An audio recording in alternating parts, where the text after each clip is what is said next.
इसके बाद है हमारा मानवों में या मनुष्य में, मनुष्य लिख देते हैं, मनुष्य में पोषण कैसे होता है? विषमपोषी पोषण है, यानी बाहर से भोजन लेना पड़ेगा। सॉलिड फूड हम लेते हैं, मुंह में डाल के चबाते हैं।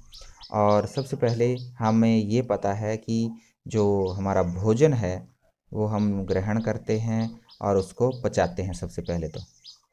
ठीक है, तो भोजन जो है वो उसको सरल किया जाता है। पचाने का मतलब क्या है?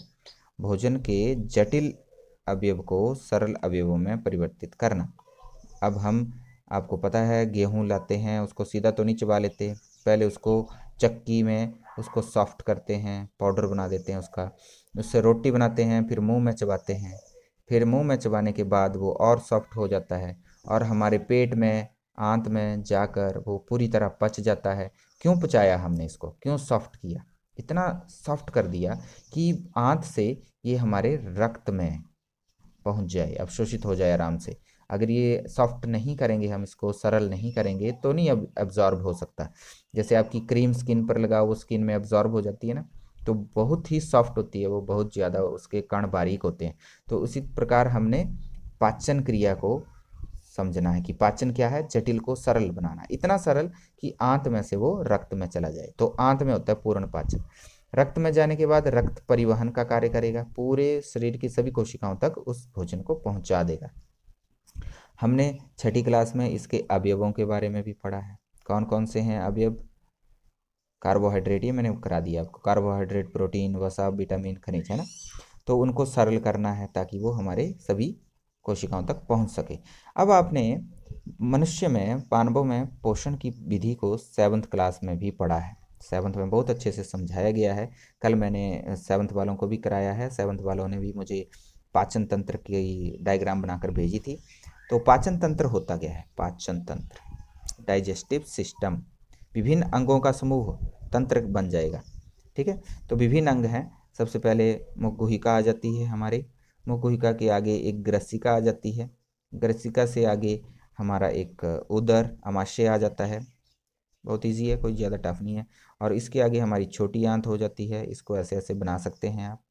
उसके बाद हमारी बड़ी आंत है, ये हमारी बड़ी आंत है, देखिए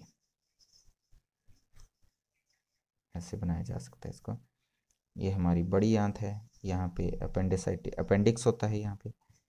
और यहाँ पे हमने इसको, यहाँ पे जो वेस्ट हो जाता है वो मल यहाँ पे थोड़ी देर के लिए रहता है, इसको मलाशय कहते हैं। और बाद में वो बाहर निकल जाता है गुदा के द्वारा, ये मलाशय।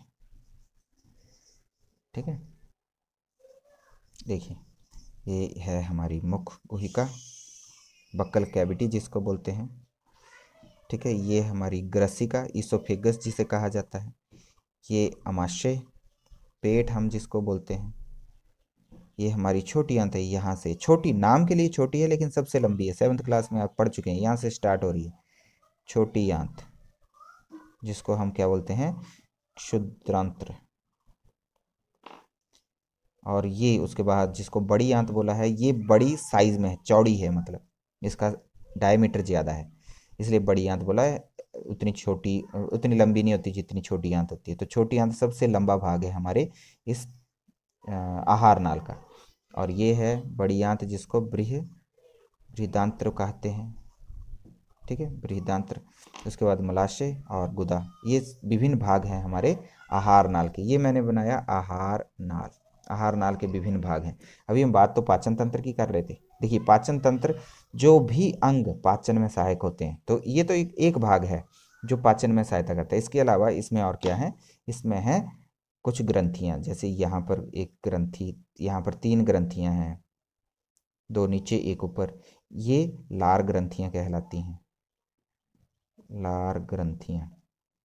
ठीक है, और इसके साथ हमारी यहाँ पर एक ग्रंथि है जिसको हम लीवर कहते हैं। ठीक है, ये हमारे शरीर की सबसे बड़ी ग्रंथि है, यकृत। सबसे बड़ी ग्रंथि कौन है हमारे शरीर की? लीवर, याद रखें।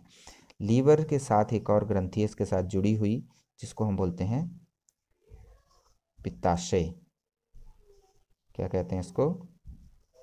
इसके साथ लग रहा है, ये लीवर है, इसके साथ ही है पित्ताशय, पित्त रस इससे निकलता है जो लीवर द्वारा प्रोड्यूस होता है, इसमें स्टोर होता है और इसके बाद वो इंटेस्टाइन में खुलता है जाके। पित्त रस कहाँ निकलेगा?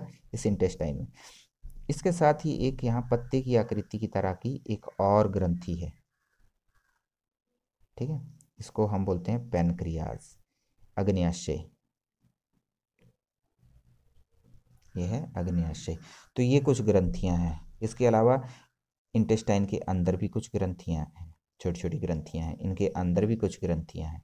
तो वो सारी ग्रंथियां मिलकर आहार नाल के साथ मिलकर पाचन क्रिया में सहायता करती हैं।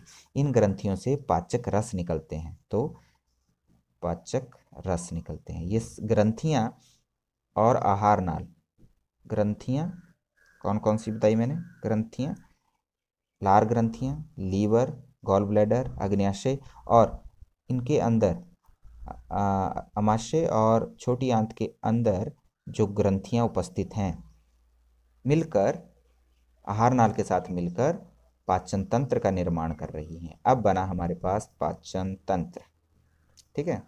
तो ये तो नाल है जिसमें से होकर गुजरेगा भोजन और पचता जाएगा, ठीक है। ये ग्रंथियां क्या करती हैं? इसमें कुछ केमिकल मिला रही हैं जिनको हम क्या कहते हैं? पाचक रस।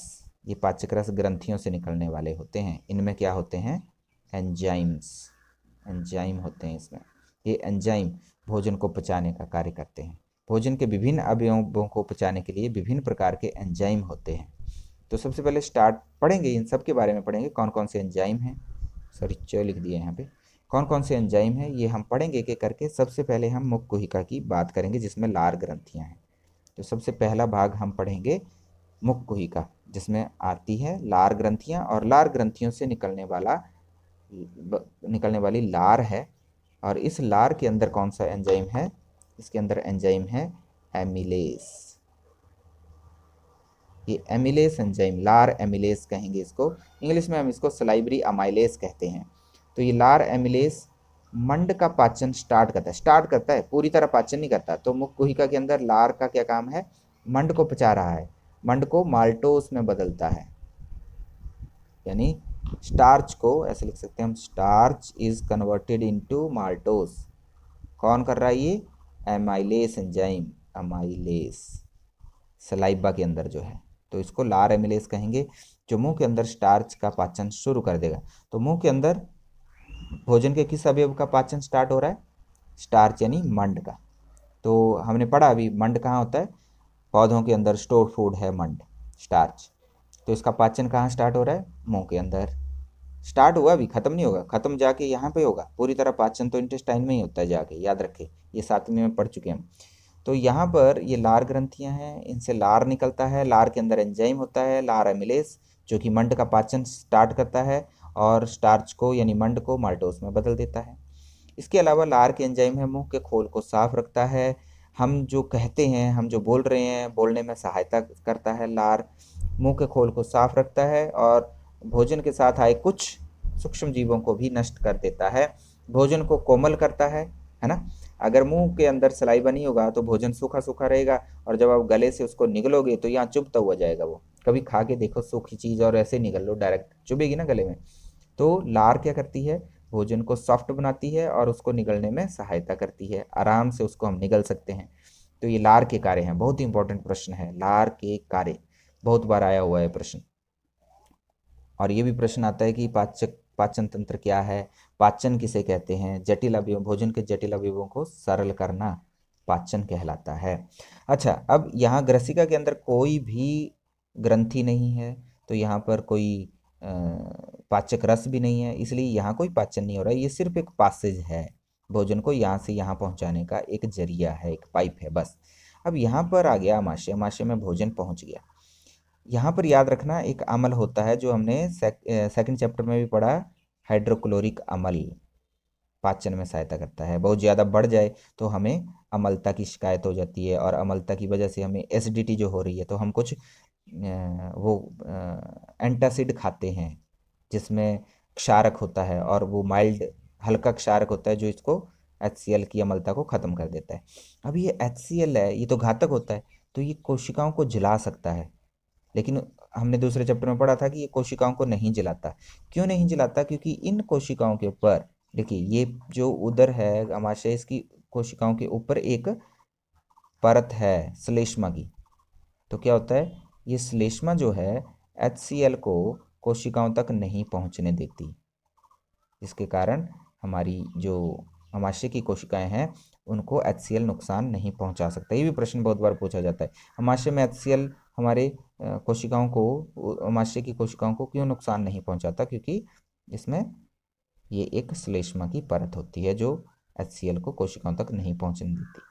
HCl के कार्य, HCl सबसे पहले तो हमारे भोजन को पचाने का कार्य करेगा, उसको सॉफ्ट करने का और सॉफ्ट करने का कार्य करेगा HCl। भोजन के साथ आए सूक्ष्म जीवों को मारेगा, अगर कोई सूक्ष्म जीव है तो उसको नष्ट करेगा, HCl जला देगा उनको। अब यहाँ पर पेट में प्रोटीन का पाचन स्टार्ट होता है। देखो मंड का यहाँ पर हुआ था, प्रोटीन का यहाँ पर पाचन स्टार्ट होता है। प्रोटीन का पाचन कैसे करेगा? HCl नहीं प्रोटीन का पाचन करता, लेकिन प्रोटीन के पाचन में कुछ एंजाइम्स चाहिए, ठीक है। उन एंजाइम्स को ये अम्ल सक्रिय करता है, यानी ये जो एंजाइम हैं ये पहले निष्क्रिय अवस्था में थे। किस अवस्था में थे? निष्क्रिय या अक्रिय बोल सकते हैं आप इसको, आपकी बुक में अक्रिय लिखा होगा। तो अक्रिय हैं, इन अक्रिय एंजाइम्स को जो प्रोटीन का पाचन करेंगे उनको सक्रिय करता है, क्योंकि अक्रिय अवस्था में ये प्रोटीन का पाचन नहीं कर पाएंगे। अब कौन कौन से अक्रिय एंजाइम हैं? ये हैं प्रोपेप्सिन और प्रोरेनिन, ये दो एंजाइम हैं जो प्रोटीन का पाचन करेंगे। ये अक्रिय अवस्था में है, HCl इनको सक्रिय बनाता है। तो सक्रिय कैसे बनाएंगे HCl? इनको पेप्सिन में और रेनिन में बदल देगा। अब ये एक्टिवेटेड एंजाइम हो गए, ये प्रोटीन का पाचन करेंगे, प्रोटीन का पाचन। तो देखिए HCl का कार्य क्या है? प्रोटीन का पाचन नहीं करेगा, उसमें सहायता कर रहा है। कैसे? प्रोटीन को पचाने वाले जो एंजाइम हैं अक्रिय अवस्था में उनको सक्रिय करता है, प्रोपेप्सिन और प्रोरेनिन, इनको पेप्सिन और रेनिन में बदलता है। HCl का एक और कार्य है, ये भोजन के कैल्शियम को, कैल्शियम अगर भोजन में है तो उसको सॉफ्ट बनाता है, ठीक है। भोजन में कैल्शियम को सॉफ्ट बनाता है और भोजन के पाचन के लिए यह पेट के अंदर, यहाँ अमाशय के अंदर अम्लीय माध्यम प्रदान कर रहा है, अम्लीय माध्यम प्रदान करता है। प्रोटीन के पाचन के लिए जो आवश्यक है यहाँ पर वो अम्लीय माध्यम ये HCl प्रोवाइड करता है। अब यहाँ से, हाँ, तो ये जो अम्लीय माध्यम है ये काइल नहीं है, इसको काइम कहते हैं। ये काइम है, काइम कॉमन वर्ड है इस फूड के लिए, जो एसिडिक फूड यहाँ पर है जो पास होगा अब इंटेस्टाइन में, छोटी आंत में जो जाएगा, इसके लिए एक शब्द है काइम, ठीक है। ये काइम जो है यहाँ से निकलकर अब इंटेस्टाइन में जाएगा। यहाँ तक आपने पढ़ना है। HCl के कार्य क्या हैं, बहुत इंपॉर्टेंट है। कौन से इनएक्टिव एंजाइम है प्रोटीन का पाचन करते हैं अमाशय में, और एक्टिव होकर वो क्या बनते हैं, ये प्रश्न पूछा जाता है। HCl के कार्य बहुत बार प्रश्न पूछा गया है, तो ये आपने नोट करके लिख कर याद करना है और मुझे दिखाना है कि HCl के कार्य क्या हैं, लार के कार्य क्या हैं, और हमारे पाचन तंत्र का आपने चित्र बनाना है, ठीक है। मानव पाचन तंत्र ऐसे लिख सकते हो, मानव पाचन तंत्र। जब आपने ये भी बनाए हैं, इसमें ग्रंथियां भी बनाई हैं तो पाचन तंत्र हो जाता है। अगर ग्रंथियां नहीं बनाई हैं तो ये सिर्फ और सिर्फ आहार नाल रह जाती है हमारी, ठीक है। ये अच्छे से समझना है, पढ़ना है, बनाना है, करना है। ये बहुत ही इम्पोर्टेंट है, बहुत सारे प्रश्न इसमें बनते हैं और एक प्रश्न जरूर आता है हर बार, ध्यान रखें इसका।